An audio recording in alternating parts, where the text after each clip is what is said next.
And Parliament was under an obligation to hold the executive to account, to oversee the executive and hold the executive to account. Can you explain why that simply did not happen through the portfolio committees or through an ad hoc committee at all in 2016? All I am saying, Chairperson, is that we did what is contained in this submission. The record is here of that which was done, whether it was by way of questions to the President, questions to specific ministers. That's apart from the portfolio committees. That is apart from the motions of no confidence. So it is simply untrue to say the Fifth Parliament sat through massive amounts of corruption and did totally nothing. It is not true. What did happen is here. Might be inadequate, and yes, I dare say actually it was inadequate because the resources are not adequate. The capability, the resources need attention.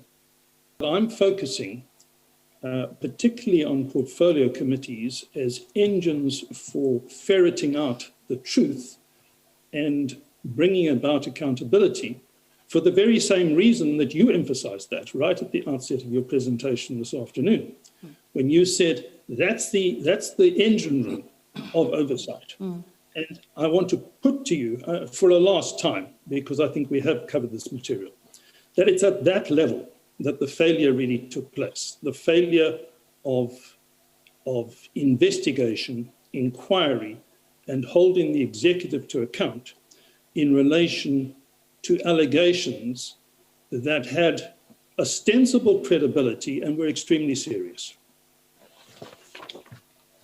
Chairperson, I do not deny that there were failures. That's not my point. But I'm saying a lot more could have been done. If, for instance, the fortunate place where we are now, where we have put a lot of research and investigative powers, we've put a lot of resources, precisely as we had thought originally it would work.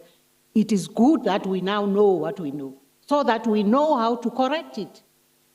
That it went wrong, yes, it went wrong. It's true.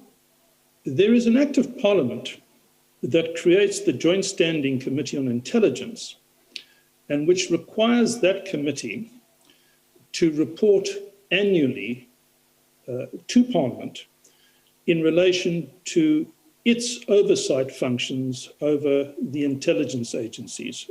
I presume you're aware of that. Is that correct? Correct, Chairperson. I'll refer to that committee as the JSCI. Is it correct that while you were Speaker, for 2 or 3 years, it's not clear to me which it is, that committee failed to report at all to Parliament? I'm aware of that, Chairperson. Yes. Okay. Can you tell us what you know about that?